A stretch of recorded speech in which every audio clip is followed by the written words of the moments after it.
Leadership is one of these commonly referred to phrases or ideas, and what leadership means to me is it's about making decisions and making decisions toward an objective, and making decisions toward an objective where you're able to bring with you the group that you're moving toward that objective. And leadership then manifests itself in different ways in different kinds of organizations, but it's about making decisions. And decisions mean, I'm not talking about like what to eat or whether or not to go out for a run. I'm talking about decisions about what to be.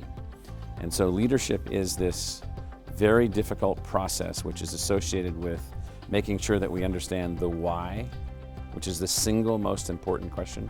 Why are we doing something? Why are we moving somewhere? Why are we trying to do this or that?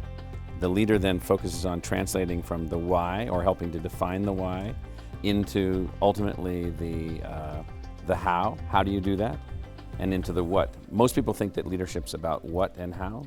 It's about the integration of why, how, and what. One of the things that we've got to do looking forward as the world becomes more complex, as the world becomes quicker, is the standard traditional ways of looking at leadership need to be updated, but they need to be updated without abandoning the notion of character-driven leadership. They need to be moved forward without abandoning those fundamental principles on which the United States was founded and evolved. And so we're at this sort of critical juncture where the world has become more exciting, more complex, all these things, and our American value system, our elements of what we think of as the character of the United States, we've got to find a way where these values and these drivers can be instilled into future leaders, not just from the United States, but from around the world.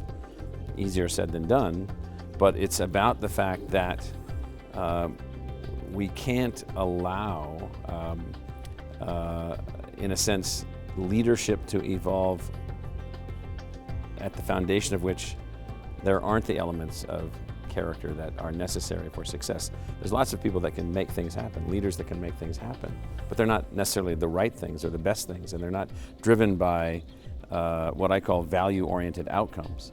So the United States is an idea, built around an ideal, from which leaders have been working for hundreds of years to advance it.